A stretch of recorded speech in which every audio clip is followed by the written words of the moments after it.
Tere kaunist pärastlõunat kõigile energeetikahuvilistele. Mina olen Priit Mändmaa, World Energy Council Estonia peasekretär. WEC Akadeemia diskussioon on formaat, mis kannab kahte eesmärki. Esiteks, jagada teavet, faktipõhist, hoolikalt valitud teavet. Ja selle eesmärgi täitmiseks on meil täna kaks esinejat väljaspoolt Eestit. Meil on Thomas Spencer, vanemanalüütik International Energy Agency'st ja Peter Senievski, samuti vanemanalüütik, samuti International Energy Agency'st. Nemad teevad siis ettekande. Ja seejärel katame me siis teist eesmärki meie ürituse formaadist, milleks on võimaldada avalikku arutelu. Ja selle eesmärgi täitmiseks on meil kaasatud täna 3 tippjuhti. Jaanus Uiga, Kliimaministeeriumi energeetika ja maavarade asekantsler, Juhan Aguraiu ja Enefit Green aktsiaseltsi juhatuse esimees ja Raivo Vare, majandus- ja transiidiekspert, endine minister, paljude ettevõtete juhatuse ja nõukogu liige, saatejuht ja palju muudki. Kuulajad on meil täna Zoomi platvormil kui ka postimees.ee veebiväljaandes. Kes vaatavad meid Zoomis, siis teil on ka võimalus oma mõtted, küsimused, nägemused panna kirja Zoomi chatboxi. Seega, kuivõrd tegemist on avaliku aruteluga, siis pange kindlasti oma nägemus ka kirja. Kas me neid ajaliselt jõuame ette lugeda, selles ma küll kahtlen, aga me kindlasti koondame need kokku ja võtame neid arvesse. Nüüd ka tänasest teemast. Kord aastas avaldab rahvusvaheline energiaagentuur, see on siis International Energy Agency, lühidalt IEA, raporti World Energy Outlook, mis analüüsib energeetikasektori muutusi ja võimalikke tulevikustsenaariume. Tegemist on ülimalt mahuka ja rahvusvaheliselt väga kõrgelt tunnustatud publikatsiooniga ja nüüd novembrikuus avaldati siis viimane WEO 2025 raport. Ja sellest teevad meile siis ettekande IEA eksperdid. Ja seejärel ongi siis roll meie kommentaatoritel, kes annavad omapoolse tõlgenduse WEO raportile ja aasta jooksul toimunud muutustele, et jagada oma tunnetust ja kuidas siis globaalsel energeetikaturul aset leidnud muutused mõjutavad siis ka Eesti energeetikasektorit. IEA ettekanded on inglise keeles ja seejärel lähme me tagasi eesti keele peale, ehk siis kommenteerimisarutelu osa on meil eesti keeles. Ja andmaks sõna meie väliskülalistele, siis ma nüüd lülitun inglise keele peale üle. Dear Thomas, dear Peter, it's a pleasure to have you with us. So I was just briefly explaining to the audience that the World Energy Outlook is an annual publication of the IEA and that you will be delivering a presentation about the key results and the main changes that have happened over the past year. So without further ado, I would give you the floor and let's get going. Thank you. Thank you very much, Preet. Thank you to the World Energy Council Estonia for the kind invitation. It's a great pleasure to be with you today. So together with my colleague Peter, we'll be giving the presentation. I will do the first half and he will do the second. So if we take a step back and look at the big picture from our World Energy Outlook, there's 2 key themes which emerge. The first is that there's no single storyline, no simple storyline about the future of energy. And that's why our World Energy Outlook 2025, as in every year, presents multiple scenarios. And the second key theme is that if we look across multiple fuels, multiple sectors, multiple geographies, the world is facing potentially one of the most complex situations in terms of energy security. If I give a few examples, for oil, we are talking about sanctions on some major exporting countries. If we look at natural gas, we had, of course, the extreme turbulence in global natural gas markets following Russia's invasion of Ukraine.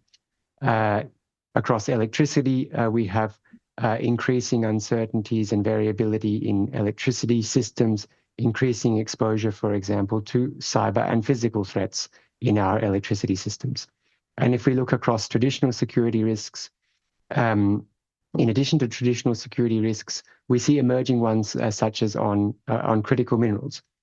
So that's a bit the context. Now, in terms of the scenarios that inform our world energy outlook this year, I think it's important to stress from the beginning that none of our scenarios is a forecast. We have in this year's World Energy Outlook two exploratory scenarios. These are based on a very careful review of policies and technology and market trends. For example, we have 42 countries that have implemented significant changes to their policies in the energy sector in the last year. And we hope that these multiple scenarios give a good basis for the different stakeholders in the energy sector, for governments, for industry, for investors to make decisions about the energy system. So our two exploratory scenarios are the current policy scenario, which is anchored in a analysis of existing enacted regulations and policies, and takes a conservative view about the pace at which new technologies can be adopted in the energy sector.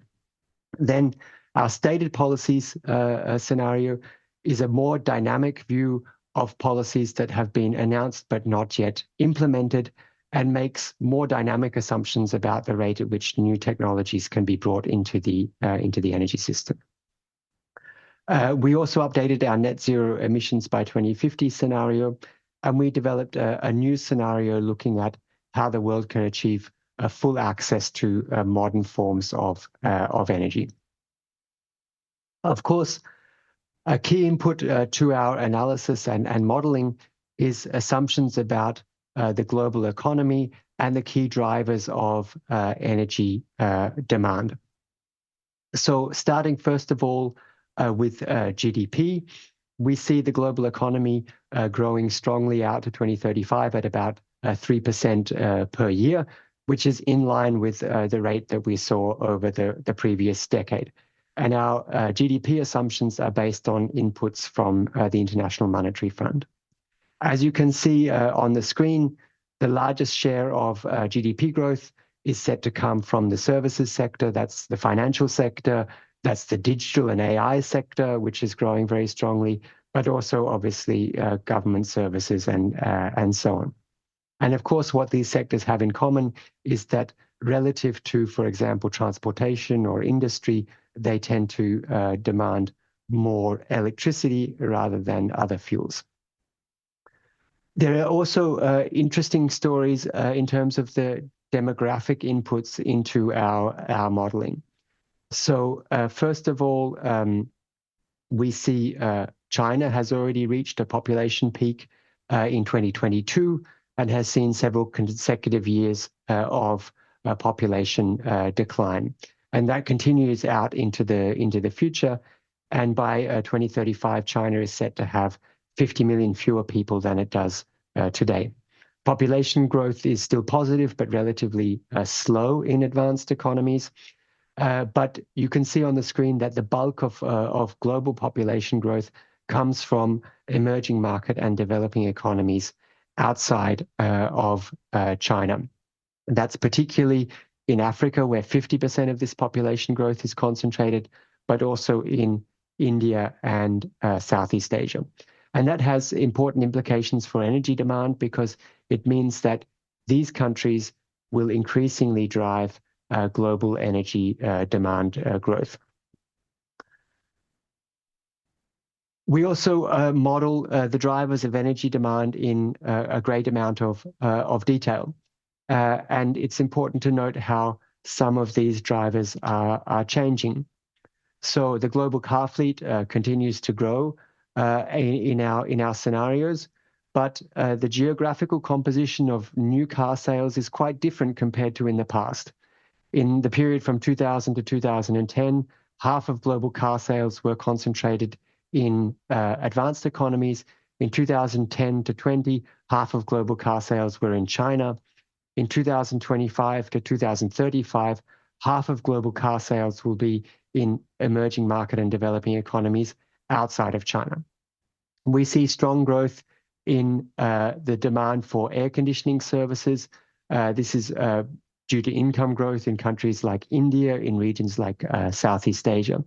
And then we see new sources of demand growth through, for example, the growth of data centers and digitalization more broadly. So the global stock of data centers doubled between 2015 and 2024 and is set to double again between 2024 and 2035.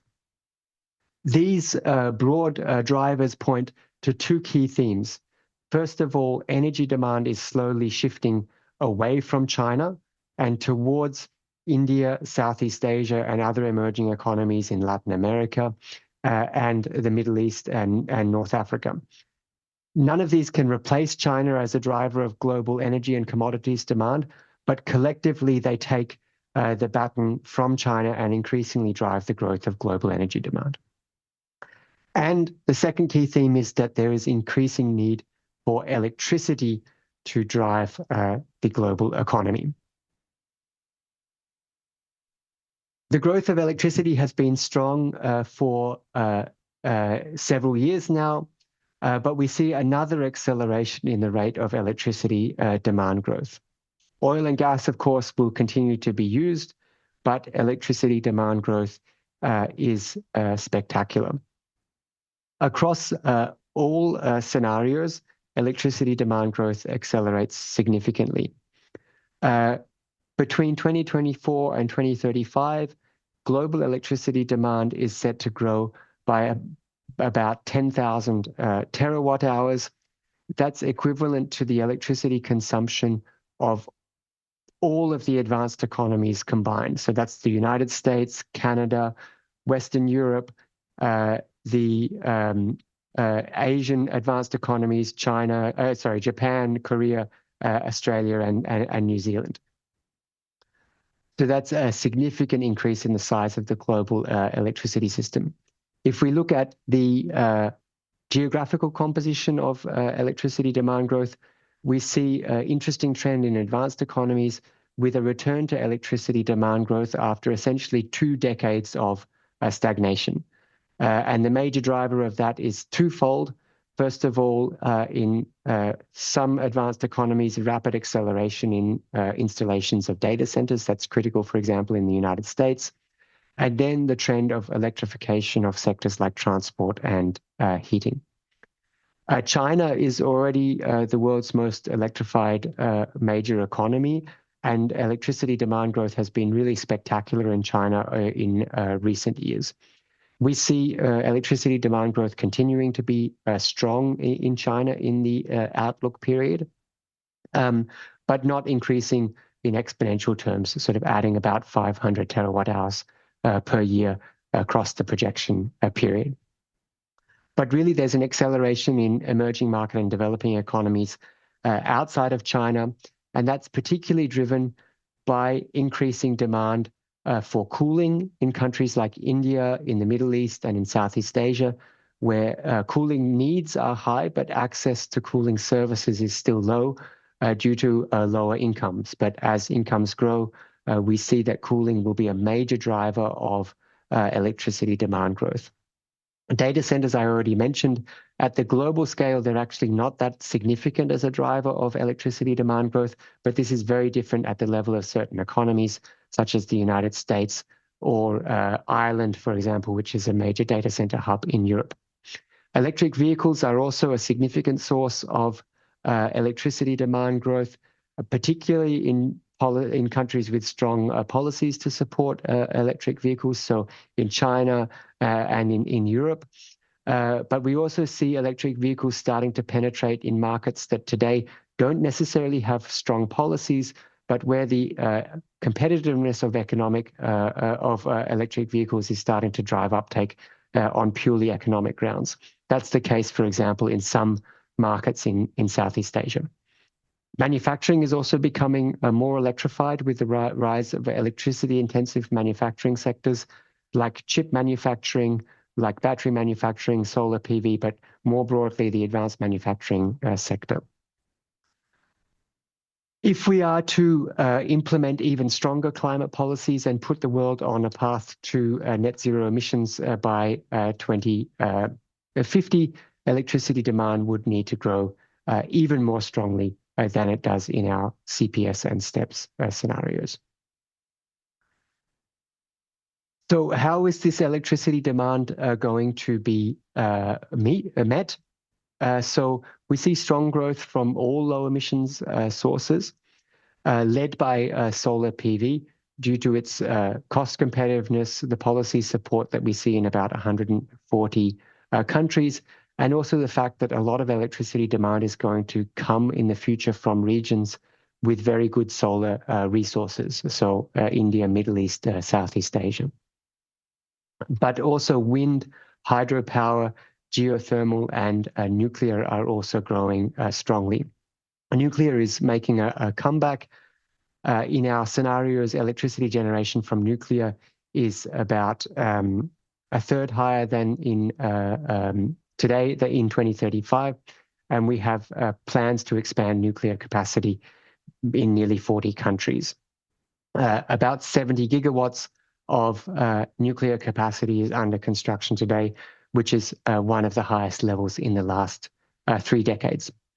Natural gas generation also continues to grow in some markets, particularly in the United States and in the Middle East, where natural gas is a relatively low-cost resource. The outlook for coal is a bit different.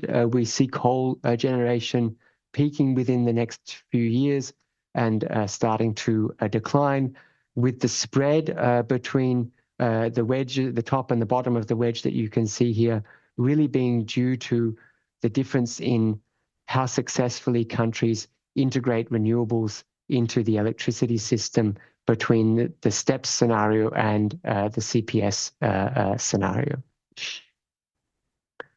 This changing nature of the power system, with growing contributions from variable renewables, increasing electrification, and increasing variability of demand, is increasing the importance of electricity security. But there are a number of other factors that are also increasing the importance of electricity security. First of all, electricity is becoming more important to the functioning of modern economies. We are seeing increasing threats in both the cyber and physical domains. And because the electricity sector relies on very spread out infrastructure, transmission and distribution networks, it is more exposed perhaps than other parts of the energy system to these threats. So this means that we need a range of strategies to maintain electricity security. We need to increase the flexibility of our electricity systems, but we also need to make sure that we have sufficient dispatchable capacity to meet peaks in electricity consumption. So we see a growth in dispatchable capacity across all major sources of dispatchable capacity, but particularly, let me highlight the growing role of battery storage. In 2025, the world is set to add more than 100 gigawatts of battery storage. That's a very substantial amount. It is more than the largest ever addition of natural gas-fired capacity, which occurred in 2002. And by 2035, global installed capacity of battery storage is set to grow by around 10 times. Before handing the floor to Peter, I'll present one more slide on oil. So today, global oil demand is about 100 million barrels per day. And regardless of the scenario, there are sectors where oil demand grows. So, for example, we see growth in petrochemicals and in the industry sector, as the world is still making too slow progress on raising the recycling rates of plastics, for example, and global demand for plastics is growing substantially. We see growth in both scenarios in aviation and shipping. On the other hand, we see declines in consumption in both scenarios in the power generation sector as oil-fired power generation, particularly in the Middle East, switches to natural gas and to renewables. But the key difference in our scenarios really depends on what happens in road transportation in terms of electrification. So today, electric vehicles are set to account for about 25% of global car sales in 2025. And that is really a story that has its core in China. In China, electric vehicle sales are set to be more than 50% of global car sales in 2025. And in both scenarios, we project that electric vehicles will account for 90% of sales in China by 2035. Electric vehicle sales also grow strongly in countries with strong policies, such as in Europe, for example. On the other hand, in countries without strong policies today to support the growth of electric vehicles, we see a slightly different trajectory in the two scenarios. So this means that in 2035, in the CPS, the sales share of electric vehicles is about 40%. In the STEPS, the sales share is about 50%. And that drives the difference in the oil demand for transportation that you can see in the two scenarios.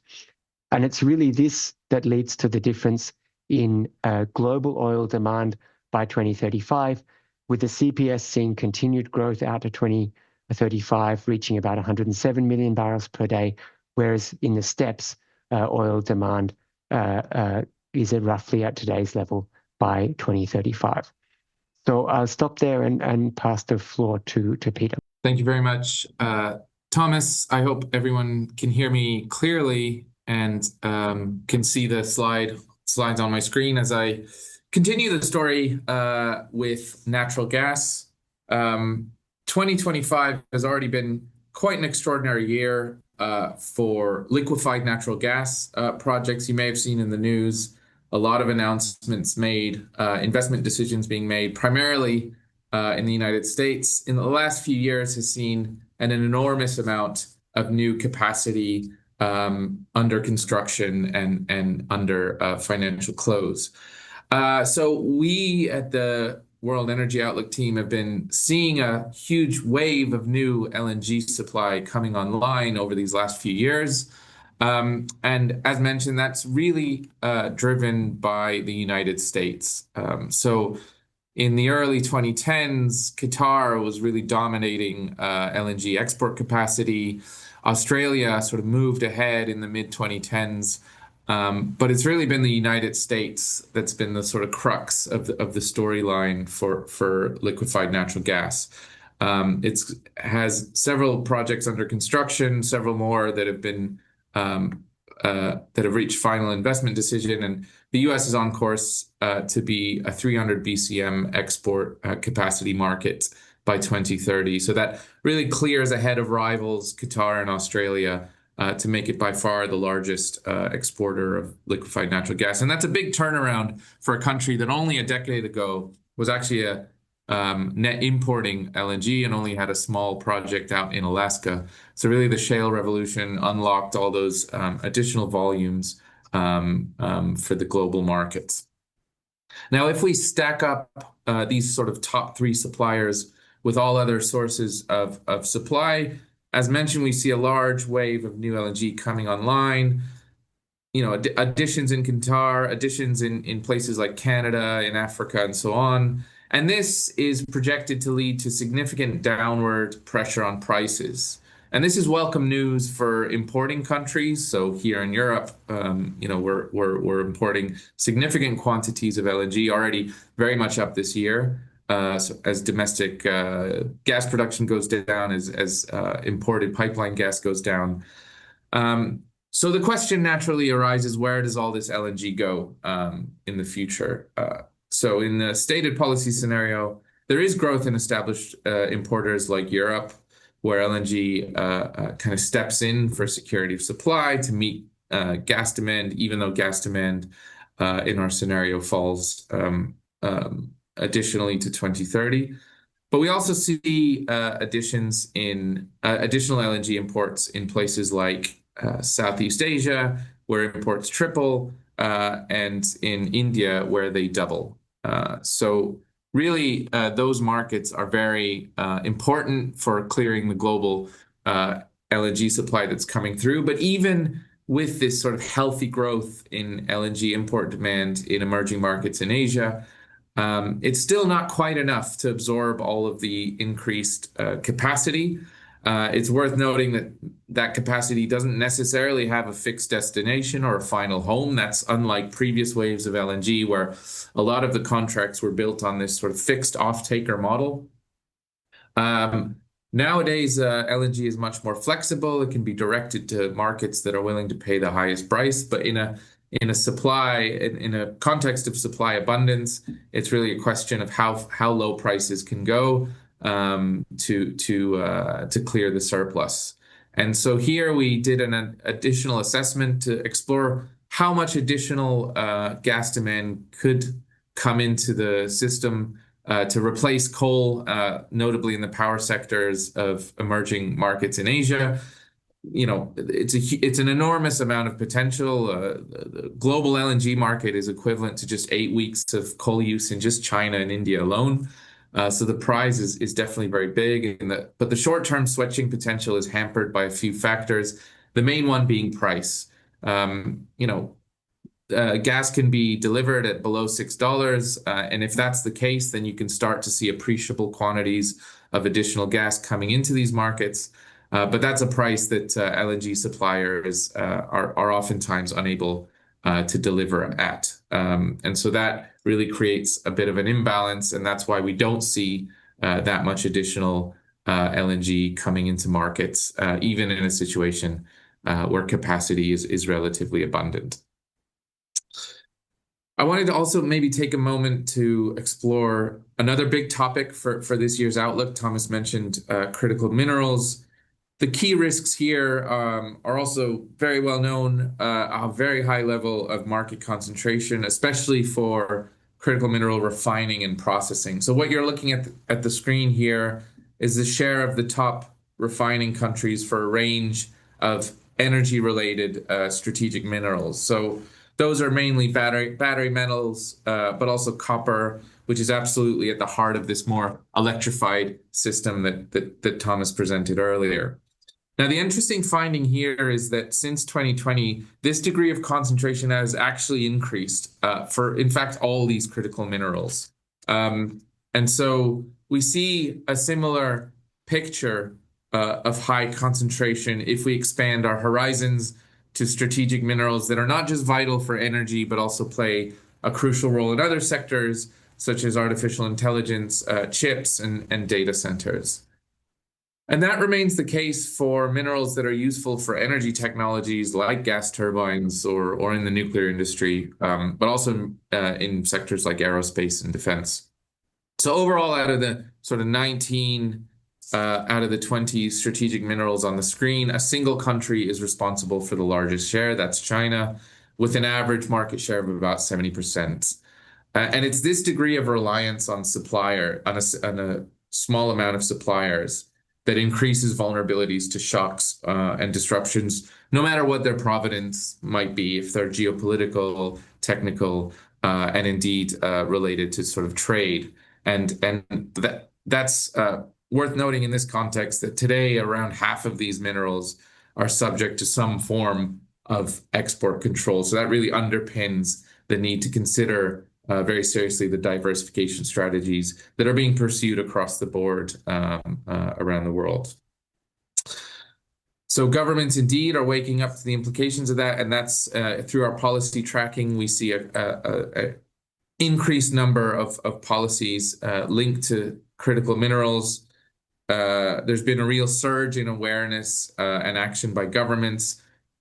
bolster resilience, to add diversity to these value chains. And that's starting to bear fruit. So one of the messages is that when we look at all the projects that are approved and expected to come into operation before 2035, there is some level of the average share of the top mining producer is projected to fall, but only really marginally, from 57% today down to 50% by 2035. And it's not just mining. We need to look beyond the sort of upstream component, and we have to look at refining, and even there, the declines in the sort of top shares of the refiners goes down by only a few percentage points. So that underscores the need for further action. The conviction here is that market forces alone are not going to deliver this diversification that's required. So there's a need for more coordination, for determined policy action to enhance preparedness. Looking across to the picture for energy access, so this is an area of work that the IEA is very well invested in. And so one of the commonalities in both of our scenarios, so in both the STEPS and CPS, is that by 2030, we still have hundreds of millions of people who lack access to both electricity and clean cooking.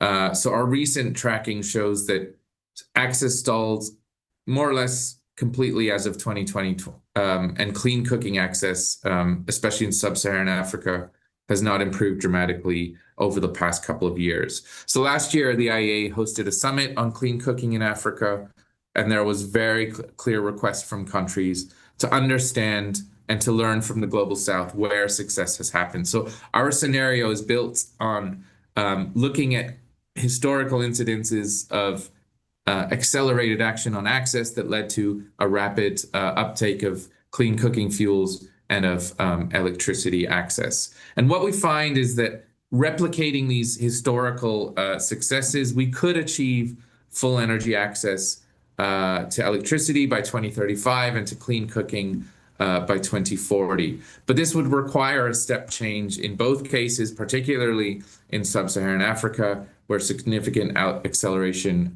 is needed for both clean cooking and electricity. Now, the good news is the solutions are known and viable. So for clean cooking, LPG could really provide the bulk of new connections for clean cooking facilities alongside natural gas in urban areas, bioenergy, biomethane. There's a menu of options, and we've done very detailed spatial work in this area to understand what kind of technological solutions look well placed and best placed to meet those very ambitious access targets. So just to conclude, looking at the emissions picture, so some words on climate change. We've seen perhaps a little bit less emphasis than before on efforts to reduce emissions. But when we look across the sort of news and data, we see that climate risks are also rising. So 2024 was the hottest year on record, and the first in which global temperatures exceeded 1.5 degrees above pre-industrial levels. And looking at the emissions trajectory for CPS, CO2 emissions would basically stay flat where they are today all the way through 2050. The stated policies would see a peak sort of imminently, followed by a gentle decline to 2050. And by design, of course, the net zero emission scenario would reach net zero by 2050. The implications of these trajectories on the temperature outcomes, steps would lead to around 2.5 degrees Celsius compared to CPS, which reaches a temperature rise of 2.9 degrees. And net zero, this is the first time after modeling it that we see an overshoot as more or less inevitable. We would stay above the 1.5 degree target for a few decades before it would stabilize and brought back down below 1.5 by 2100. So I will finish there, conscious that we're running maybe not quite on time, but I'll hand it back to Prit and welcome any questions or comments to both myself and to Thomas. So thank you very much for your attention. Perfect. Thanks a lot, Thomas. Thanks a lot, Peter. So let's take a few minutes and give the commentators an opportunity to ask questions. A couple of questions from Peter and Thomas.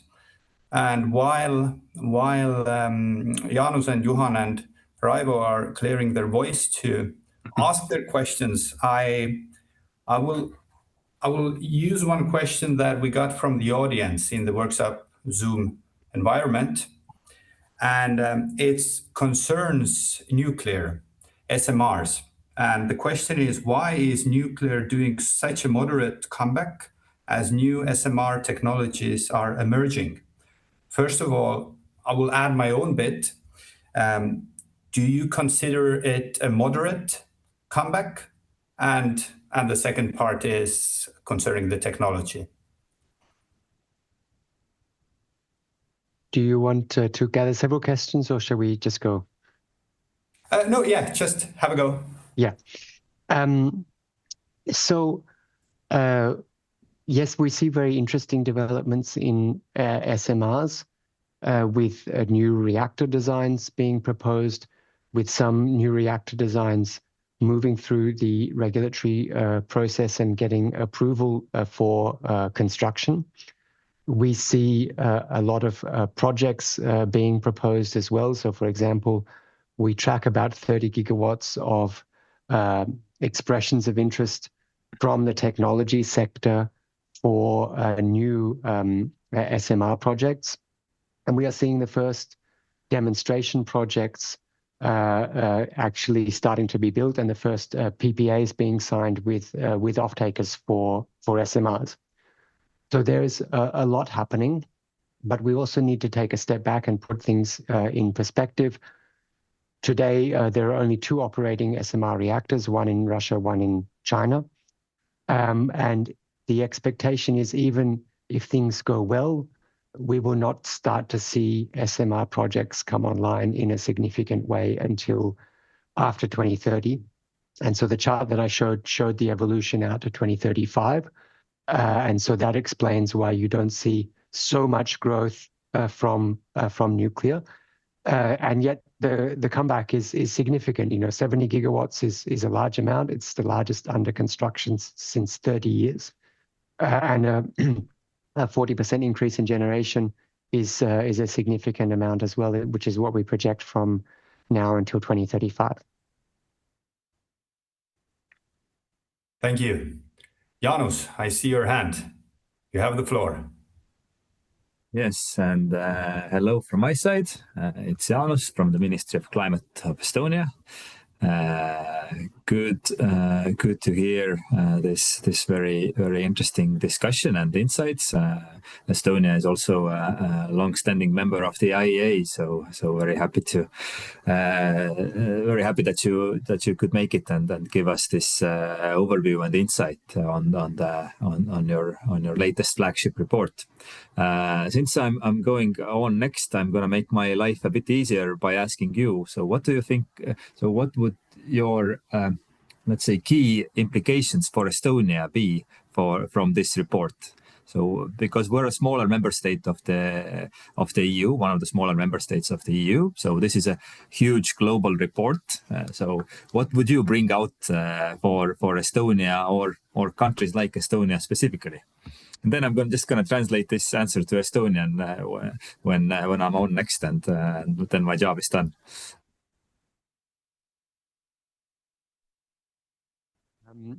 I mean, I can say a few words on the electricity side, and I'm sure Peter can expand a bit on the natural gas side, given the sort of traditional security concerns on natural gas in the Baltic region. I mean, I think for us, I think the growing security risks around electricity systems is a key finding from the report. Something that we need to also more work on, both at the IEA level, but also in our member countries. There's a range of factors that are impacting on electricity systems. So increasing exposure to extreme events. We, for the first time, put together a database of disruptions to electricity supply caused by extreme weather events, and we see significant impacts there. We see also the growing variability and complexity of power systems, the variability on supply, variability on demand, increasing diversity of the resources in the system, so requiring more coordination between generation units, between demand, and so on. And then, increasing exposure in terms of both physical and cyber threats to critical infrastructure. So as part of our report on energy and AI, we actually did some work on cyber incidents affecting the energy sector, and we see a really sharp increase in the number of incidents affecting the energy sector in the cyber domain in the last 4 years. So I think these would be some of our key conclusions. I think also, we highlight in the report,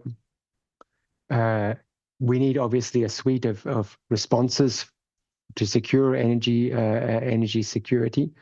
But we see big contributions being made from, both traditional sources. Peter can talk about the LNG wave, but also clean energy technologies helping to substitute the use of natural gas, for example, in power generation. We've seen a big decline in natural gas consumption in power generation in the EU, and that has definitely helped during the crisis. Efficiency improvements have also accelerated in the EU. So in a sense, we're facing both more complex risks on energy security, but we also have more tools to approach energy security. Maybe, Peter, you want to say a bit specifically on natural gas in the EU? Certainly. So, I think in having looked at this issue for quite some time and from a number of angles, I mean, Estonia being sort of at the heart and center of sort of Baltic energy infrastructure, it's very relevant, I think, in this year's World Energy Outlook that we talk about sort of energy security and critical vulnerabilities across different types of infrastructure. So, obvious candidates for discussion here are Baltic Connector, the SD Link, the synchronization with continental Europe's, the idea that as we get more variability in our energy systems from weather-related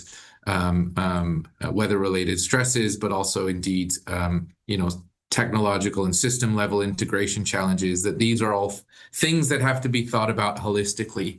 I come from a background that looks very much at sort of energy security from a physical systems standpoint. And the world is changing very rapidly in that space. So, the geopolitical context there is also ever present. In our stated policy scenario, we see a very low level of Russian energy flowing into Europe. It's already come down enormously since 2021, but also the mechanics of that and how the last of Russian energy kind of exits the EU system is very important in terms of how flows get redirected. What other buffers can be put in place given the loss of some of the sort of swing production capacity that Russia provided, which had knock-on effects on global gas balancing and so on. All those are very relevant questions to think about for the future. So, plenty of sort of context setting in the World Energy Outlook, which of course has very sort of strong and real world implications for countries like Estonia, especially in the region where you have to operate. Thank you. I hope you got your answer, Jaanus, that you can translate now. Raivo, you have the floor. Thank you very much, Priit. A couple of questions. First, let me congratulate you. You've made in this report very good overview of the outlook for Russian gas. Very comprehensive one, not very often seen as much. But another issue is Russian oil. Russian oil is not very much in this report. It is, but it is not like a gas if you compare with the gas part of the report. Why?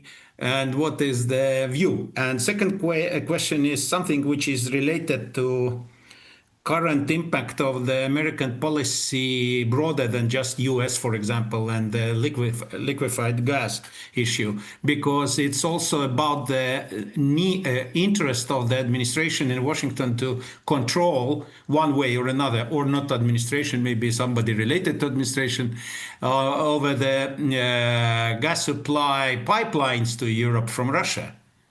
And this issue has been skipped totally. So please comment. Any comments on these two things? Yeah, I'm happy to look at those, to take those. So maybe working backwards on your question on gas supply from Russia to Europe. I mean, as I mentioned, both scenarios have very limited quantities of Russian pipeline gas, but also of Russian LNG. I think it's important to stress that last year, Europe as a whole imported 20 BCM worth of Russian LNG. Now with the 19th sanctions package, with the REPowerEU implementation, those quantities are coming off market from 2027, and now indeed all Russian gas is now being phased out sort of legally in Europe. So that's a big milestone for the EU. It's come some years after the invasion, but nonetheless, a welcome development that the REPowerEU is being implemented at scale. We often get asked if there's a settlement, between Russia and Ukraine, what are the prospects for Russian gas coming back to Europe? We don't necessarily see a meaningful quantity coming back if sanctions are lifted, if the legal architecture is sort of reinstated, simply because of the loss of trust amongst the importers. We've been through several years of very, very difficult times, and a lot of the global gas markets are built on that kind of trust between suppliers and importers that's more or less evaporated between Russia and its key importers prior to the invasion. Also, just because from an infrastructure point of view, there's not many pipeline links left that can be utilized. Nord Stream 1 is down. Nord Stream 2 would require certification by the German regulatory authorities, which is not a prospect that looks very likely or feasible. Pipelines going through Ukraine are equally not very feasible. So really, that leaves sort of Turk Stream as an option, and Russian LNG. So again, these are issues that from an infrastructure perspective also look relatively remote. In terms of Russian oil, we model today's sanctions regime to the best of our ability. I mean, clearly, and this is something that gets tracked by our colleagues downstairs who look at near-term oil market balances. Clearly there's a lot of Russian oil that's being delivered from the shadow fleet out with sanctions regimes and so on. So we have a view of how this might evolve going forward, but we assume in the stated policy scenario that the sanctions regime, as it is today, is more or less held in place. However, in the current policy scenario, we assume that some of the volumes are sort of opened up to markets in the latter half of the 2030s, simply because global oil demand continues to grow. So the likes of Venezuela, other sort of sanctioned oil barrels are freed up over time. And this is an assumption that the model has to take to find the barrels that are necessary to meet demand. If those sanctioned barrels weren't available to the market, then we could see a lot more volatility, a lot more higher cost supply in, let's say, non-OPEC countries, and that would increase the oil price to levels that make that continued amount of demand growth look less tenable.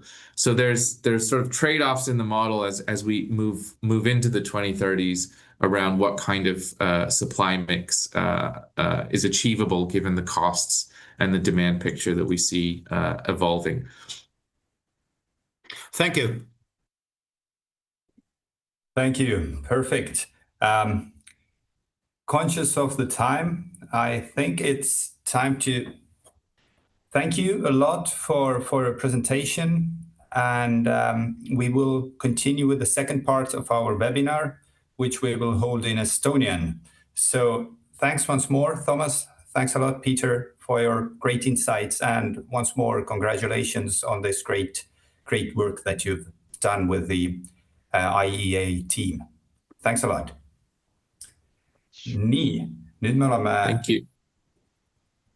Nüüd me oleme jõudnud siis aruteluvooru, kus meil siis Jaanus, Juhan ja Raivo saavad anda oma tunnetuse. Minu küsimused siis meie kommentaatoritele on sisult samad, et milliseid emotsioone teie jaoks IEA töö tekitas, kuidas te seda kommenteerite ja teiseks siis, millist mõju see omab Eesti energeetikasektorile ja kuidas peaksime neid IEA poolseid insight'e siis arvesse võtma. Kuivõrd teie rollid energeetikasektoris on erinevad, siis ongi huvitav näha, kuidas te neid tulemusi tõlgendate. Ma alustaks Jaanusega, riigi poolega. Sina oled kõige kõrgem energeetika esindaja meie riigis, et kuidas sina kommenteerid? Ja aitäh, Priit, ja tere kõigile taas ka minu poolt. Olen Jaanus, energeetika ja maavara asekantsler Kliimaministeeriumis. Ma ikkagi ütlen ära, et energeetika ja keskkonnaminister on palju kõrgem kui mina, et siis igaks juhuks, et ma siin mingit aupaistet endale ei võta. Ja ma saan aru, et Priit on sellise spordireporteri stiili võtnud, et kuidas tunne on pärast võistlust, et mis emotsioonidega peale lähed.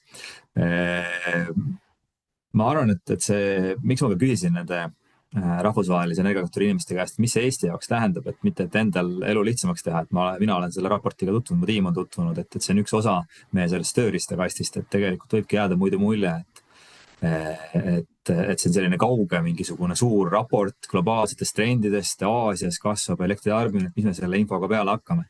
Et tegelikult seal on väga palju elemente, mida ka siis Eesti ja teised meiesugused riigid saavad kasutada ja loomulikult ka meie oleme osa rahvusvahelisest energiaagentuurist juba mitmeid aastaid, et me oleme seal aktiivne liige ja oleme ka WEC Eesti liikmed, et selles mõttes on väga hea meel ja suured tänud sulle, Priit, et sa selle arutelu korraldasid. Ja võtame need suured globaalsed trendid, mis me just siin nagu energiapoliitika kavandamise vaates vaatleme. Meil on, kui me vaatame globaalset naftaturgu, globaalset maagaasiturgu, siis need on need, mis meid otseselt mõjutavad. Naftaturg, seal on nii mõjud nii meie sellise kütuste hinnale seal tanklapüssis kui ka siis meie põlevkiviõli tootmise ekspordi võimalustele. Maagaasiturg, me oleme siin maagaasi hindadega päris pinevalt neid jälginud siin 2022. Aasta kanti, kui need hinnatipud tulid, et senimaani, kuni ta on madal, siis ei pane seda tähele, aga kui need hinnatipud tulevad, et siis tulevad need mõjud välja, et maagaasijaamad on sageli sellised viimased elektrijaamad, mis siis hinda teevad turul, et kui neid peab käima panema ja kui maagaasi hind on kõrge kombinatsioonis veel CO2 hinnaga, et siis need hinnatipud meil ka elektris kanduvad edasi, mitte ainult siis toasoojas nendel, kellel Eestis on maagaasi katel. Maagaasi tarbimine Eestis muidugi ei ole eraldiseisvalt väga suur. On teatud mahus kaugküttes tiputarbimise jaoks ja on teatud mahus ka siis kütteks ja ka tööstuses. Et need on need trendid, mida vaadata, mis sealt aruandest veel välja tuleb, on see, et isegi rahvusvahelised suured analüüsimajad, nagu Rahvusvaheline Energiaagentuur on, et ka nemad annavad prognoosi vahemikke, et sellest raportist ei saa komakoha täpsusega elektrienergia ega muid hindu teada, aga nad annavad sellised vahemikud ja seal on. Minule isiklikult meeldib kõige rohkem see joonis, kus nad näitavad erinevate analüüside maja naftatarbimise prognoose. et tõesti nagu seal päris 0-100 ei ole, aga seal ütleme 40-120 on küll neid prognoose, et 40 miljonit kuni 120 miljonit barrelit päevas nafta tarbimise prognoos. Et selline see on ja selles kontekstis siis tuleb orienteeruda, tulebki vaadata, et mis eeldustega tehtud on ja mida need eeldused meile tähendavad. Ja kogu see raport on muutunud sellisest energiavaldkonna ülevaatest ka kogu see fookus, et need tarneahelad, julgeolekuriskid, et see on kõik tulnud pilti, et need samad asjad, millega meie siin tegeleme, et see ei ole ainult meie regiooni küsimus. Paljud teised regioonid mõtlevad sama palju või ütleme, hakkavad sama palju mõtlema küberturvalisuse peale, füüsilise turbe peale, välisühenduste peale, ka ütleme energiaallikate tarneahelate peale. Rahvusvaheline Energiaagentuur loodigi siis sellise 70ndate naftakriisi järgselt, et siis ühiselt siis koguda varusid ja neid vabastada, et oleme ka ühiselt Rahvusvaheline Energiaagentuuriga varusid vabastanud, kui meil siin oli täiemahulise agressiooni algus 2022. aastal. Ja tehnoloogilised trendid, et Rahvusvaheline Energiaagentuur on väga hea ligipääsuga erinevatele tehnoloogiatrendide teadmistele ja ka praktikale, et mis siis kuskil rajatakse. Näiteks meil tuleb kohe niimoodi puusalt tuli või käigu pealt tuli info, et jah, et palju meil need SMR-e, kus on käigus, on ju, palju need rajatakse, et sellist nagu informatsiooni varasalla, mis on kõik tasuta tegelikult Energiaagentuuri kodulehel olemas, on hea kasutada. Et Eestil on siit palju võtta, et see on nagu selline poliitikakujundaja vaade, et me vaatame, mis on globaalsed trendid, kas me ise ujume neile kuidagi vastu, kas me nagu oleme millelegi mõtlemata jätnud, kas me oleme kuskil, saame ise aidata mõelda Energiaagentuuri inimestel mingite teemade peale, et sellega me siin perioodiliselt tegeleme. Kui vaadata, mis on meie energiamajanduse fookused, siis need ongi energiajulgeolek, taskukohane ja konkurentsivõimeline hind ning energiasektori vähenev keskkonnamõju, et need käivad ka sealt raportist läbi. Muideks ütleme, hinnateema isegi nii palju ei käi, et see sõltub nagu erinevatest regioonidest rohkem, et see hind on nagu, meil on isegi rohkem fookuses. Aga energiajulgeolek on teemaks igal pool, et see näitab, et me tegeleme õigete teemadega ja õpime võimalike lahenduste osas parimatelt. Et seal on tõesti neid riike, kes on Rahvusvaheline Energiaagentuuri liikmed, on palju ja need ei ole ainult Euroopast. Need on üle maailma, Ameerika Ühendriigid, näiteks Jaapan, Lõuna-Korea. Et sealt on meil palju õppida ja vaadata ja samas ka alati läbi selle filtri, et kõik sellised nagu globaalsed megatrendid, nendega võib-olla kõik meid nii palju ei puuduta, et me saame siis ikkagi Eesti konteksti seda kõike tõlkida. Et minu poolt võib-olla lühidalt kõik, et see World Energy Outlook kinnitab ka seda, mis meie energiamajanduse arengukavas toome välja, et selline energiasüsteemi muutus ei ole siin midagi ideoloogilist, et see on paratamatus. Et meil ongi vaja energiasüsteemi moderniseerida, meil on vaja võrke uuendada, meil elektritarbimine kasvab, meil on vaja kuidagi toota seda, kohalikud allikad on paremad, kellel mis kohalikud allikad on, meil on neid puhta energia kohalikke energiaallikaid, et neid tasub siis mõistlikult kasutada ja loomulikult kõige selle juures tuleb ka juhitav võimsust peab olemas olema, et kui meil on kohalik puhas energia on siis ilmastikust sõltuv päike ja tuul, siis selle kõrval me ei saa ära unustada juhitavat võimsust ja akusid, et see on see ka, millega me samuti arvestame ja tegeleme. Aitäh, Jaanus. Jah, ma pidasin silmas ametnike vaatest, et ministrid on tõesti, aga ministrid tulevad, lähevad, asekantslerid jäävad, eks ju. Aga ma jätkaks nüüd spordikommentaatori rollis ja ma küsiks Juhanilt, et seekord siis ettevõtja vaatest, et kuidas sinu tunne on? Ja tere kõigile ja aitäh küsimast.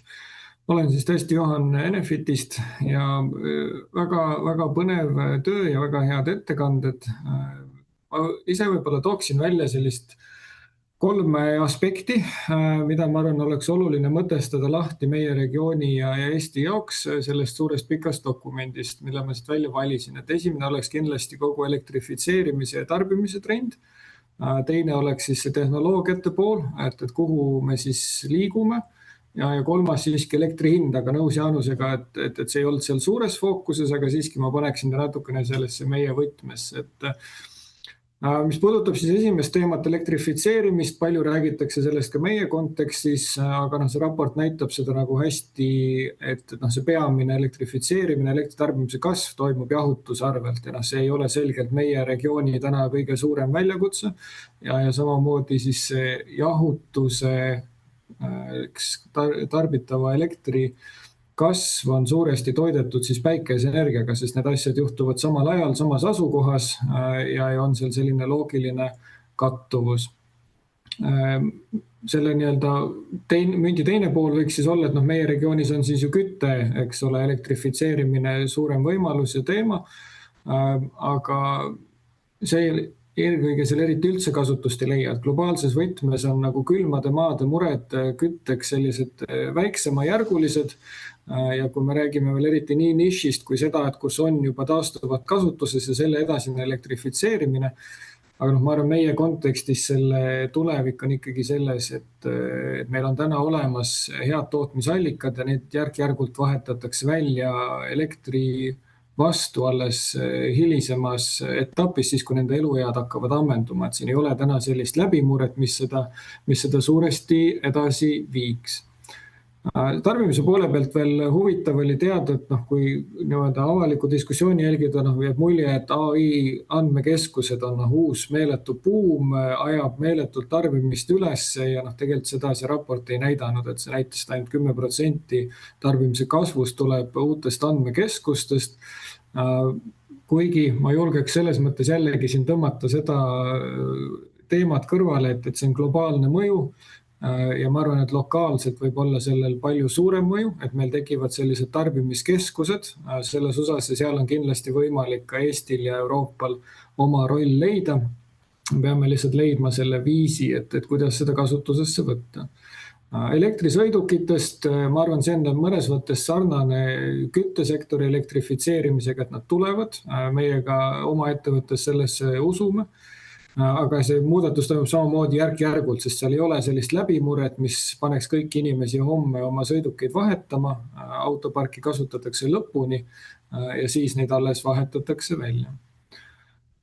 Ja kui me vaatame siis nüüd tootmistehnoloogiate poolt, järgmise teise teemana on see, et tagasivaates me oleme käinud läbi ju selge arengu, et juhitavatest põletavatest jaamadest oleme liikunud taastuva peale, tuule päikese peale, praegu buumivad siis akud, eks ole, et mis see siis järgmiseks tuleb, et sealt ka sellist nagu selget vaadet ei ole, räägitakse, avatakse ust, eks ole, tuumale, aga see on kõik nagu jällegi kaugem muusika, aga päike, see edasine buumimine meid eriti ei puuduta. Baltikumis on päike saavutanud oma tootmises küllastumuse, Eestis samamoodi ja tehnoloogilist suurt arengut siin hüpet on raske ette näha. Akud buumivad lokaalselt ka kindlasti edasi, aga see pidu ka kaua ei kesta, et seal ka küllastumus on tegelikult väga lähedal. Ja ainus tootmisallikas, mis kindlasti jääb olemasolevatest juurde tulema, on tuuleenergia. Et tuuleenergia tehnoloogia on saavutanud ka tänaseks oma küpsuse, seal samamoodi ka raporti järgi ei ole oodata mingit suurt läbimurret, et tehnoloogia hakkaks arenema, tarbimismahtude kasvusid ei ole meeletult oodata, mis võiks ka mastaabiefektist viia tehnoloogia hinda alla, et me oleme sellega saavutanud sellise küpsuse, see on toetav tehnoloogia, see on kohe olemas ja seda on võimalik laiendada, samamoodi viib ta ka tarbimishinda alla. Ja kuidas siis nagu laias vaates see pilt võiks edasi liikuda, on see, et mina ka isiklikult usun ja selles ettevõttes siin, et ei tule järgmist suurt lainet, vaid siit edasi ongi nii nagu ka Jaanus välja tõi, et me pigem üritame tasakaalustada paralleelselt kõiki kolme energiatrilemma aspekti, et me järjest enam mõtleme julgeolekule, see tähendab seda, et me saamegi aru, et me peame kõiki allikaid arendama, sealhulgas nii taastuvaid kui juhitavaid, me peame mõtlema samal ajal keskkonnahoidlikkusele ja energiasäästule, ehk siis Me liigume kõigiga edasi tänu akudele, meil on kadunud ära ka see küsimus, et kas nii-öelda taastuvad on mõnes mõttes mitte sobivad elektrivõrkust. Me näeme, et tänu suuremahulistele akude tulekule võrku tegelikult ei ole taastuvad allikad enam kuidagi ohtlikud süsteemi toimivusele ja kaob ära see vastandumine juhitav versus taastuv.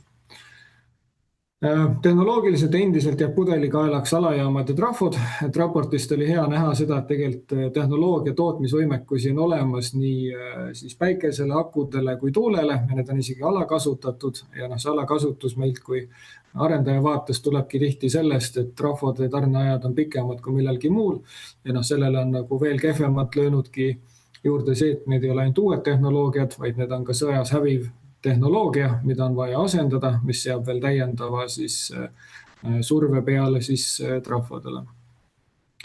Aga kokkuvõttes ma arvan, see on kõige olulisem teema, tehnoloogiate teema Eesti jaoks, sest meil on täna suur energiavõlg, meil on vaja juurde oma tootmist, me oleme täna 40% importiv riik elektri vaates, oleme sellega esirinnas negatiivses mõttes ja peaksime sellega suuresti tegelema, kuidas suurendada kohalikku tootmist ja seda siis kõikidest erinevatest allikatest. Viimaseks natukene kommenteerin elektri hinna teemat, et Jaanus ka ütles, et seda on rohkem lokaalne teema, aga raportist tuleb seda ikkagi välja, et tegelikult Euroopa ei ole elektrihindadega konkurentsivõimeline ja tegelikult nii Ameerika kui Aasia pool on meist elektrihindades paremas seisus. Ma arvan, seal on erinevad põhjused. Üks on kindlasti, et Euroopa on olnud varasemalt investeerimas nii võrkudesse kui tootmistesse ja seetõttu on ühiku kohta tehtud kõrgemaid investeeringuid, tehnoloogiad on olnud lihtsalt kallimad ja me endiselt maksame seda kinni. Me kindlasti ka reguleerime ja maksustame rohkem oma energiat ja võrgud on meil ka ikkagi paratamatult teistsuguse struktuuriga, seda siis nii tarbimisnõuete mõttes kui ka selles mõttes, kuidas me lihtsalt oleme siin geograafiliselt paigutatud. Ja see on viinud meid sellisesse konkurentsivõimetusse positsiooni mõnes mõttes, kus me näeme, et tegelikult fossiilsete kütuste tarbimine langeb, tööstused vähendavad oma tarbimist, aga see ei vii selle asendamisele elektri tarbimisega. Kui mujal regioonides me näeme tegelikult, et fossiilsed kütustel põhinevaid tööstused asendavad tootmist elektriga, siis Euroopas ja Eestis me seda ei näe, et siin lõpetab fossiilsel tootmisel baseeruv ettevõtte tegevuse ja see tootmine kolib pigem kuskile mujale kui Eestisse. Ja see on süstemaatiline mure, millega tuleb tegeleda. Minu ja meie ettevõtte vaatest on kindlasti selline üks lahendus seal ikkagi elektrihindade ja tariifide siis erinev diversifitseerimine, et kui me anname seda nii-öelda incentivit või motivatsiooni siis ettevõtetele tarbimist suurendada läbi siis erinevate näiteks võrgutariifide ja maksuerisuste, siis on võimalik ikkagi meelitada ja hoida siin just neid suuremaid energiatarbijaid, mis siis tihendavad võrgus tarbimist ja seeläbi tegelikult vähendavad kogu energia ja elektri kulu kogu süsteemile.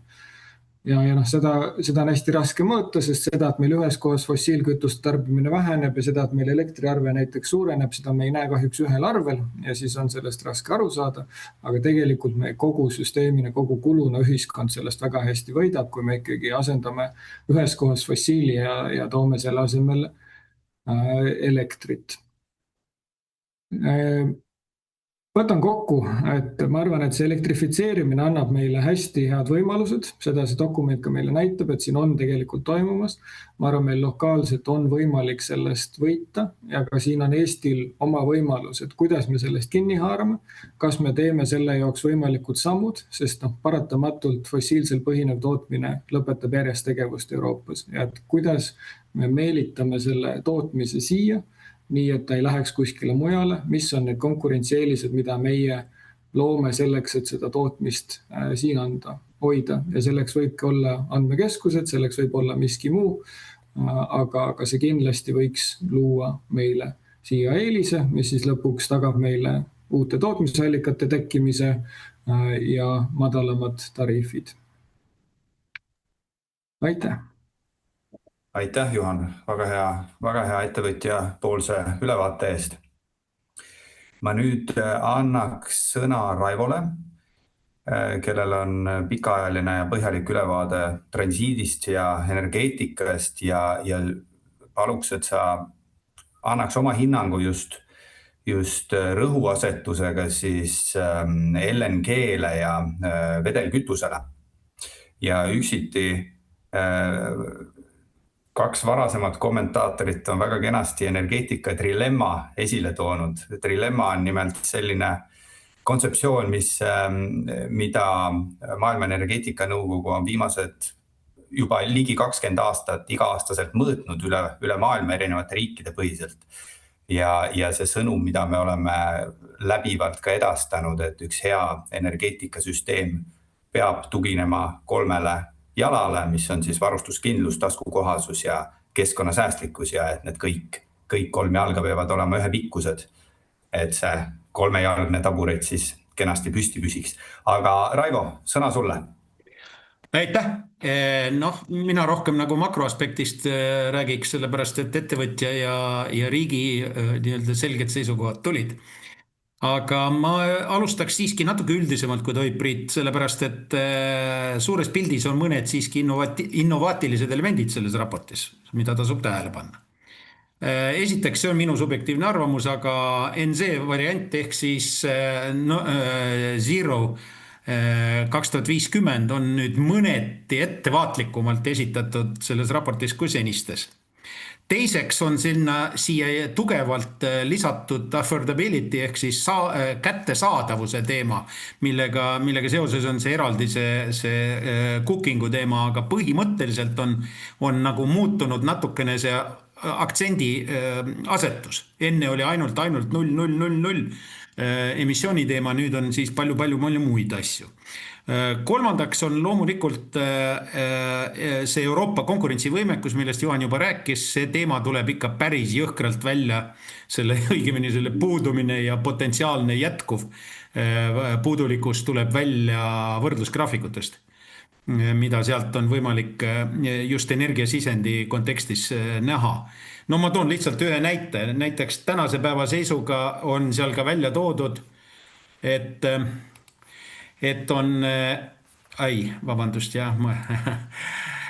on, tänase seisuga on välja toodud, et 24. aastal oli MBTU hind 2,2 USA-s ja 10,3 Euroopa Liidus.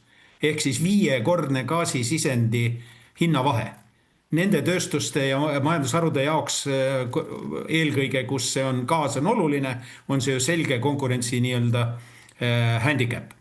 Nüüd, mis puudutab seda gaasi, siis gaasi puhul on veel väga selgelt välja toodud see, et Putin kaotas ja on kaotamas ka jätkuvalt gaasisõda. Ehk siis see, mis toimub gaasimaailmas, eelkõige sinu küsitud vedelgaasi teemadel, on tegelikult tekitanud olukorra, kus venelastel kaasaminek on suhteliselt keeruline. Ja põhjuseks on ka see, et tegelikult raport näeb ette, et vedelgaasi maailmas tuleb ülepakkumine. Potentsiaalselt on võimalik ülepakkumine. Sellepärast, et online'i tuleb rohkem võimsusi, kui tegelikult selle tarbimine võib-olla mitte, võib-olla on. 65 miljardit kuubikut on väidetavasti potentsiaalne maht ülepakkumisest ja siis on küsimus selles, et kui palju sellest on võimalik ära kasutada muul viisil. Ehk siis on võimalik minna söeasendusse, kui suurelt on võimalik söeasendusse minna ja nii edasi. Nii et see on nagu väga huvitav. Teiseks, gaasitarbimise ja gaasi tootmise kasv on immanentne ja see toob kaasa ka väga huvitava hinnaolukorra, sellepärast et Euroopas on nii-öelda gaasile üleminek keeruline, aga ühe stsenaariumi, seal on ju mitu stsenaariumit, üks stsenaarium on nii-öelda olemasolevate poliitikate jätkamine, teine stsenaarium on deklareeritud poliitiliste sammude ettevõtmine. Tolle viimase puhul Euroopal on mõneti keerulisem olukord, aga igal juhul on konkurents näiteks mõnede teiste piirkondadega, eelkõige muidugi Ameerika Ühendriikidega, gaasi osas selgelt Euroopa kahjuks.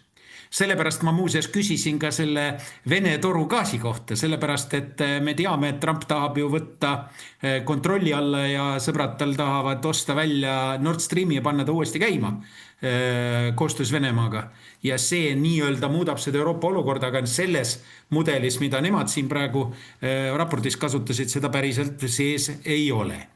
Nüüd see kõik, mida pakutakse selles jutus seoses raportis seoses sellega, kuidas Venemaal on võimalik edasi gaasiga minna, siis seal on tegelikult Venemaal tohutud probleemid. Euroopa turu ärakukkumist ei suuda ta mingil juhul kompenseerida. Vedelgaasi ambitsioonikas programm, mis praeguse tootmismahuga võrreldes on ligi 100 miljardit kuupi suurem ja see on arktiline praktiliselt kõik, mis on keeruline teema, eks ole, logistiliselt, et see tegelikult ei ole saavutatav väga paljudel põhjustel, lihtsalt aeg surub peale, ma katsun lihtsalt üle joosta teemadest. Ja sellepärast tegelikult Venemaal on gaasiga probleem ja Venemaa nii-öelda gaasitulud on kukkunud 100 miljardit. Ja see jääb, see ei kao kuhugi, see nii-öelda vähenenud tulu sellest. Ja nüüd, kui siia kõrvale paneme õli, millest nad vähe rääkisid, siis õli teema on ka väga oluline ja midagi ei ole teha. Venemaal on ka, see on ka teada väljaspool seda raportit, Venemaal on õli tootmisega probleemid.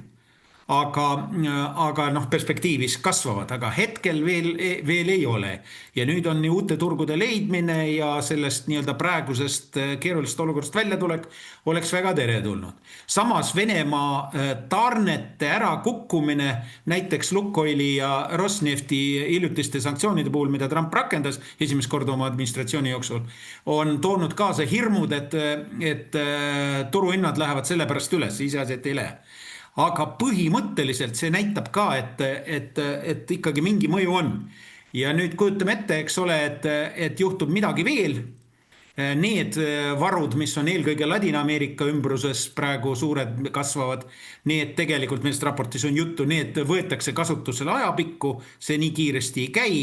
Ja võib tekkida küll selline olukord, et lähevad hinnad jällegi kuhugi mujale, kui praegu ennustatakse. Praegu ennustatakse, et need hinnad liiga palju ei kasva. Aga see on oluline meile, nagu siin juttu juba oli, sellepärast, et see tuleb lõpuks meil posti hinda ka ühel või teisel viisil, sõltumata muudest turumängudest ja võitlustest. Ja see on nüüd see koht, kus tegelikult keegi ei oska midagi täpselt ennustada. Ja see sõltub ju OPEC-i positsioonist, see sõltub sellest, mida teeb täna Saudi Araabia juhitud koalitsioon, araablaste koalitsioon, sest ega nad ei ole isegi varjanud, et praegu hinda alla surudes oma nii-öelda käikudega, nende kaugem eesmärk on ikkagi hinda natukene tagasi saada ülespoole. Millal see juhtub, mida see tähendab, kuidas see hakkab kõik mõjuma. Ja see on väga huvitav teema, aga nad on seda ainult põgusalt nagu katsunud selle kontekstis. Nad on läinud nagu sellise üldise makro- ja makropoliitilise analüüsi teed, ilma et oleks võtnud arvesse neid igasuguseid võimalikke disruption stsenaariume ka, mida tegelikult peavad ju päris elus inimesed tegema. Näide, Hormuzi väin. Kolmandik naftast Hormuzi väin 2x2,8 miili farvaater. Iraanlased on arendanud oma sõjalise võimsuse välja rannikul eranditult selleks, et sisuliselt vajadusel katkestada Hormuzi väinas liiklus. Ja kuidas see mõjub turgudele, keegi tegelikult ei taha seda uskuda, aga mine sa tea. See võib olla väga tõsine küsimus, eks ole. Vähemalt riskistsenaariumidest peaks neid rohkem kajastama. Choke points ehk siis kõrikud nagu Hormuzi väin ja Malaka väin ja teised on seal küll ära mainitud, aga lihtsalt üldiselt, et nad oleks olemas, aga ei ole sellest pikalt räägitud. Nüüd mis puudutab veel õli puhul on veel oluline teema on, kui gaasi puhul on, eks ole, vedelgaas ja selle ülepakkumise potentsiaal ja see on pääsetee mõneti asendab ka sütt veel potentsiaalselt ja nii edasi, siis isegi kui ta Euroopas osakaal langeb, siis mujal ta tegelikult kasvab ja jätkab kasvu sajandi keskpaigani, siis tegelikult õli puhul on ju küsimus veel ka transpordimõjust. ehk siis Euroopa ette võetud sammud ETS2 ja muud taolised asjad on üks pool asjast, ja teine pool asjast on üldse, mis toimub transpordi elektrifitseerimisega. Ja vot siin on ka väga huvitav, sellepärast et see mõjutab otseselt õli tarbimist ja selle kaudu mõjutab ka seda, mis need variandid, stsenaariumid saavad olema. Euroopal on see topeltkoormus, teistel sellist topeltkoormust ei ole, seda enam, et suur osa nii-öelda sellest auto juurdekasvu koormusest läheb ka ju Euroopast juba ära. Nüüd igaks juhuks ma mainiksin korraks ka põgusalt sütt. Süsi on jätkuv teema, süsi arengumaades kasvab, ka jätkuvalt kõige suurem kasvataja on Hiina. Ja veel mõnda aega see jätkub, aga siis erinevate stsenaariumite puhul 30. aastast alates või hiljem hakkab söö tarbimine igal juhul vähenema, nii eelpool kirjeldatud teiste eelkõige gaasi asendusega kui ka teistel põhjustel. Nüüd tuumaenergeetikast tahaks ikkagi ka 2 sõna öelda. Ega nad väga seda väikereaktorite usku ei ole. Nad ütlevad, et väikereaktorid tulevad põhiliselt datakeskuste ümber. Datakeskused, nagu siin mehed juba märkisid, on tegelikult klastrid, mis valdavalt on Ühendriikides ja Hiinas. Ja arenenud riikides tervikuna, aga eelkõige Ühendriikides ja Hiinas kõige suurem juurdekasv ja sinna nende juurde rajatakse siis aatomieelektrivõimsusi või taastatakse isegi nagu Ameerikas praegu isegi vanu jaamu võetakse uuesti kasutusele, nagu Microsoft teeb seda. Ja see on tegelikult arusaadav. Tehnoloogia on alles tulemas nii-öelda suures skaalas peale, aga see nii-öelda suurte tarbijate keskne lähenemine ilmselt tuleb. Aga see muudab ju kogu konfiguratsiooni võrkudes ja turgudel ja nii edasi mõnes mõttes. Aga meid see puudutab vähem, sest Euroopas on tuumavastasus nii tugev, et siin väga palju karta ei ole jutumärkides. Ja nüüd veel üks asi, mis on uudne ja mis võib-olla on väga hea, et selles raportis on need strateegilised metallid. Strateegiliste metallide teema käsitlemine mitte kui jutt on just metallidest, sest nii-öelda strateegilised kaubad on ju gaasid ja naftad ja sööd ka, eks ole, energiakaubad. Aga me räägime praegu muudest metallidest, mida on eelkõige vaja rohetehnoloogias, aga üldse kõrgtehnoloogias. Ja see on nüüd väga huvitav teema, sellepärast, et see oli esimest korda EEI oma oli nii-öelda toodi välja 21. aastal, 2021. Nüüd on siis 2025, laias laastus peaaegu 5 aastat hiljem, siis nüüd on see muutunud fookusteemaks selles raportis. Nüüd ma juhiksin muidugi ka publiku tähelepanu sellele, et Deng Xiaoping ütles, et haruldased muldmetallid on tuleviku nafta aastal 1992. Ja Hiina alustas siis ka tegevust ja kõik see, mis praegu toimub, on suuresti, ja seal ongi selles raportis hästi palju nimetamata kordagi Hiinat nimeliselt toodud välja monopoolses seisundis olev riik, number 1 riik, kõige suurem riik ja nii edasi, selliste nimetuste all, ja need graafikud on masendavad tegelikult, kes vähegi nagu turukeskse loogikat arendab ja vaatleb. Ja see on nüüd asi, küsimus, väljakutse ja ka võimalus. No meil on, eks ole, Sillamäe teema sellega seoses Euroopa varustamise jaoks. Meil on siin Skandinaavia naabrite kaevanduste teemad, igasugused asjad, mis sellega seonduvad. Aga see on hoopis teine teema, see on nagu väljapool energeetikat, aga samas ta on energeetika teema. Ja sest see hakkab mõjutama kõike, see tähendab ka uute tehnoloogiate, sealhulgas ka rohetehnoloogiate arengut ja hinda sellega seoses, investeeringute mahtusid ja nii edasi, nii et see on üks kõva sõna.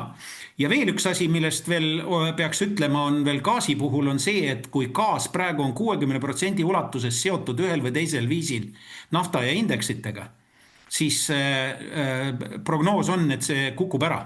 Ja et tegelikult 2035. aastaks juba kukub ta ära ja lõpuks on ainult 10% seotud ühel või teisel viisil nii-öelda jäigalt naftaga või naftaindeksitega ja tegelikult 90% läheb haabipõhiseks indeksiks. Põhjus väga lihtne.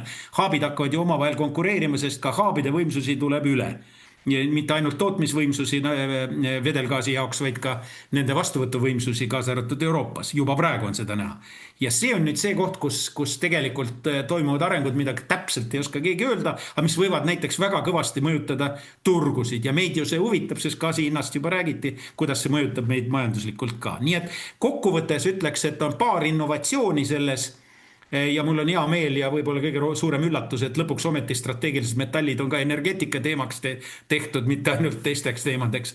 Ja teiseks ma ütleks, et võib-olla liiga vähe minu ja maitse jaoks, kuna ma just eelkõige tegelen selle poolega, oli seda nii-öelda ootamatuste võimalikku riskistsenaariumisse planeerimist.